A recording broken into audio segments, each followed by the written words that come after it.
अस्सलाम वालेकुम। कैसे हो दोस्तों? सऊदी आना चाहते हो नर्सिंग के वीज़े पे, तो मैं आपको कुछ गाइडलाइन दूंगा।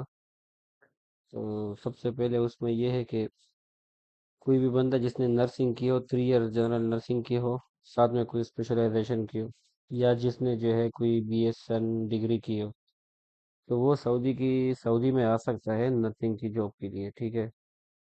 और सऊदी में नर्सिंग की जॉब्स की तकरीबन स्टार्टिंग में, जैसे डिप्लोमा जनरल नर्सिंग है, तो उसके लिए तकरीबन 3 से 3,500 4,000 तक जो है सैलरी स्टार्टिंग में लग जाती है, 3 से 4,000 के बीच में।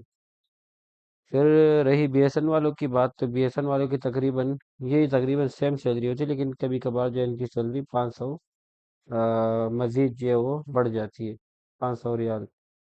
तो ये फ़र्क है दोनों में तकरीबन। बाकी यहाँ के लिए जो है नर्सिंग के लिए कुछ भी ऐसा कोई ख़ास स्पेसिफिक रिक्वायरमेंट नहीं है। अगर आपने पाकिस्तान में या इंडिया में जो आपने नर्सिंग की है, जनरल नर्सिंग की हो, डिप्लोमा इन नर्सिंग की हो, या जो है साथ में कोई स्पेशलाइजेशन की हो, और या अगर इसकी जगह आपने BSN किया हो, तो ये तीनों चीज़ें जो है, ये दोनों चीज़ें जो है ये चल सकते हैं as a staff nurse, as a registered nurse Saudi में काम करने के लिए।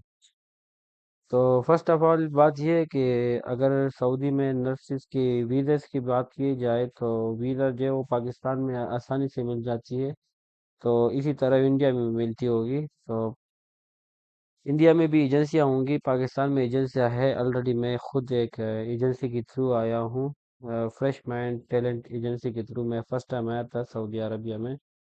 तो उस वक्त जो है मैं रिहेबिलिटेशन सेंटर में काम कर रहा था। तो 1 साल गुजारने के बाद जो है मैंने यहाँ का लाइसेंस वगैरह लिया, फिर मैं वापस रिटर्न बैक गया, क्योंकि दूसरा कोई अच्छा वीज़ा मिलता, अच्छा वीज़ा मिल रहा था और साथ में अच्छी अपॉर्चुनिटी थी, ठीक है, सैलरी के लिहाज से। तो फिर यहाँ से जो है मैंने दोबारा जो है एग्ज़िट लिया और वापस दूसरे वीज़े पे आया। तो पाकिस्तान में जो है इसके वीज़े मिल जाते हैं आसानी से, बहुत सारी एजेंसियाँ हैं उनमें जो है ये वीज़े मिल जाते हैं। ठीक है। अरे ये रिक्वायरमेंट्स की बात तो मैंने आपको बता दिया कि जनरल नर्सिंग की हो, साथ में स्पेशलाइजेशन की हो, BSN किया हो, तो ये आपको जो है आसानी से वीज़ा मिल जाते हैं। तो इसके अलावा कोई रिक्वायरमेंट्स नहीं है, बस आपकी यही डॉक्यूमेंट्स जो है, इसमें आपके डिप्लोमा हो गया, इसमें आपके जो है मार्कशीट हो गई, इसमें आपको एक्सपीरियंस हो गया। अच्छा, एक्सपीरियंस जो है ये लाजमी है। कोई भी नर्स हो जो पाकिस्तान में रजिस्टर हो जाता है, तो उसके लिए जो है अपनी कंट्री का लाइसेंस जो है ना वो लाजमी लेना होता है। तो अपनी कंट्री का लाइसेंस लेना हो, और साथ में जो है लाइसेंस लेने के बाद जो है आपका एक्सपीरियंस जो है ना वो 2 साल का काउंट होता है। ठीक है, 2 साल का जो है आपके पास लाजमी होता है। कभी कभार ये 18 महीने का भी हो चल जाता है, लेकिन अच्छा ये है कि अगर 2 साल की एक्सपीरियंस हो तो ज़्यादा बेटर रहता है। ठीक है।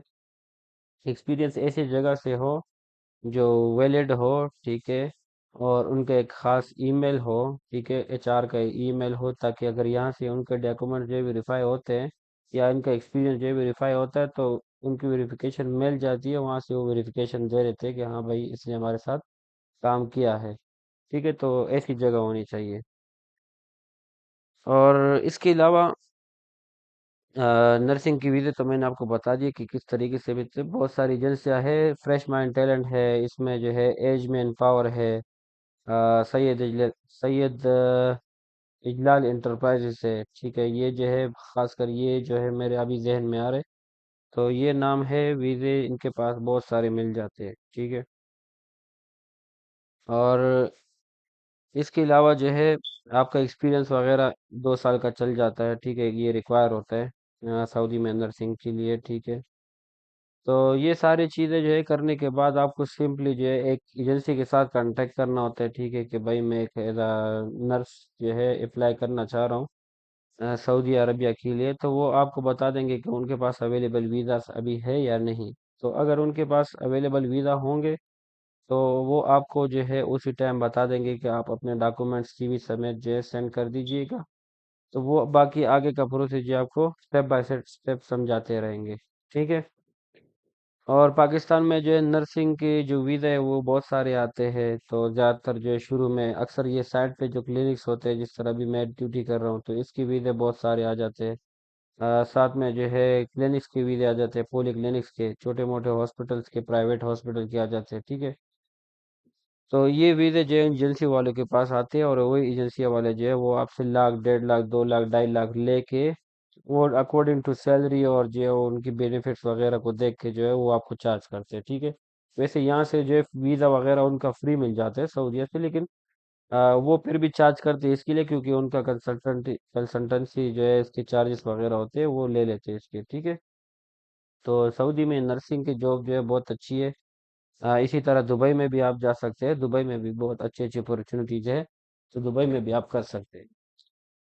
तो इस वक्त तो मैं सऊदीया में हूँ, तो मैं आपको सऊदीया की ही बता रहा हूँ कि सऊदीया में बहुत सारी अपॉर्चुनिटी है, साइट्स पे भी है, पॉली क्लिनिक्स में है, हॉस्पिटल्स में है, ठीक है। तो आप कहीं भी जो है जॉब कर सकते हैं। और सऊदी जो है नर्सिस को जो है यही सैलरी पैकेज आजकल जो है यही मतलब चल रहे हैं।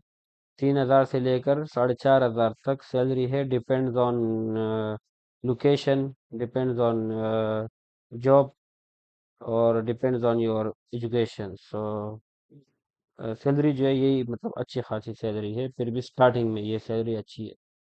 बहरहाल अब फिर सऊदी में आके जो है थोड़ा सा टाइम गुजारने के बाद, साल, 1.5 साल, 2 साल गुजारने के बाद, चलो अगर मैक्सिमम है तो 2 साल, एक कॉन्ट्रैक्ट पूरा करने के बाद, एक कॉन्ट्रैक्ट आप उसको बीच में भी ख़त्म कर सकते हो, रिज़ाइन दे के। जिस तरह पाकिस्तान में कोई भी आप हॉस्पिटल ज्वाइन करते हो तो वहाँ पे आप जो है ड्यूटी करते हो, ठीक है।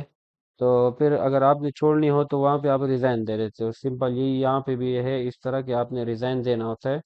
2 महीने पहले आपने रिज़ाइन देना होता है, इनको इन्फॉर्म करना होता है कि भाई मैं मज़ीद ड्यूटी कंटिन्यू नहीं कर सकता।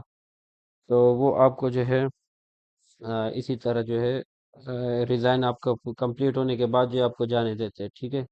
हमने खुद भी यही किया था, 1 साल पूरा होने के बाद जो है हमने इनको बोला कि भाई हम मज़ीद आपके साथ कंटिन्यू नहीं करना चाहते। तो क्योंकि हमने लाइसेंस ले लिया, और आप हमें अगर सैलरी बढ़ा के देते तो ठीक है, नहीं तो हम जो है एग्ज़िट जाएंगे। तो फिर उनसे हमने एग्ज़िट लिया था, और हमें आसानी से एग्ज़िट मिल गया था, कोई इतना ज़्यादा इशू नहीं था उसमें, थोड़ा बहुत उसमें स्ट्रगल करना पड़ता है, लेकिन फिर भी जो है एग्ज़िट मिल जाता है, कोई तो वो नहीं है, पाबंदी नहीं है। तो 2 साल के एग्रीमेंट में मिनिमम जो है आप पूरा करने के बाद कहीं दूसरी जगह पे भी अप्लाई कर सकते हैं, या जो है एग्जिट जाके वहाँ पाकिस्तान से कोई उन्हीं एजेंसी के साथ अगर आप कांटेक्ट करते हैं और उन्हीं के थ्रू दोबारा आ जाते हैं। लेकिन शर्त यह है कि आपने सऊदी में फर्स्ट टाइम आके जो है लाइसेंस हासिल कर लिया हो, तो ठीक है। यहाँ पे लाइसेंस की बहुत ज़्यादा इम्पोर्टेंस है। अभी जिस तरह यहाँ पे साइड पे मैं ड्यूटी कर रहा हूँ, तो यहाँ पे अल्हम्दुलिल्लाह 6,000 मिनिमम सैलरी जो है वो 8 घंटे की मिल जाती है किसी भी साइड पे। साइड का मतलब ये है कि जिस तरह कंस्ट्रक्शन कंपनीज होती है, ये सिटी से थोड़ा सा आउट हो जाता है इनका काम, तो वहाँ पे इनका काम चल रहा होता है, उनको लाजमी चाहिए होता है एक नर्स साइड पे ड्यूटी करने के लिए। सिर्फ एक क्लिनिक होता है, जिस तरह भी ये क्लिनिक है इसमें मैं बैठा हूँ, तो यहाँ पे इनको एक नर्स चाहिए होता है, ठीक है। कहाँ कहीं कहीं पे तो है इनको डॉक्टर्स की भी नीड होती है, लेकिन ज़्यादातर जो है इनको साइड पे एक नर्स की ज़रूरत होती है, या इमरजेंसी टेक्नीशियन की, या जो है इस तरह एक डिग्री भी आती है इमरजेंसी में, तो वो करने के बाद जो है उनको यहाँ रखते हैं, ठीक है। तो ये थी सऊदी के हवाले से कुछ ख़ास ख़ास बातें नर्सिंग के हवाले से, ठीक है। तो आप सऊदी में आ सकते हो एज ए नर्स। अगर आपने पाकिस्तान या इंडिया या बांग्लादेश, नेपाल, कहीं भी आपने जनरल नर्सिंग की हो, 3 इयर्स की हो, या जीएनएम हो, या जो है आपका बैचलर हो, तो आप डायरेक्टली बगैर लाइसेंस लिए आप सऊदीया में आ सकते हो। लेकिन सऊदीया में आने से पहले अगर आप डेट ऑफ लो अपने ही कंट्री से करवा लीजिए, तो ये ज़्यादा बेहतर रहेगा आपके लिए। डेट ऑफ लो एक अलग प्रोसेस है, उसके उसमें ये होता है कि मुख्तसर आपको बता देता हूँ। इसमें ये होता है कि आपके सारे डॉक्यूमेंट, जितने डॉक्यूमेंट्स है, वो वही एजेंसी वाले, या जो है उस एजेंसी के टच में कोई और बंदा होता है जो वो आपके डॉक्यूमेंट जो है सऊदी से वेरीफाई करवाते हैं। तो ये कहलाता है एक डेट ऑफ लो, एक प्रोसेस है, ठीक है।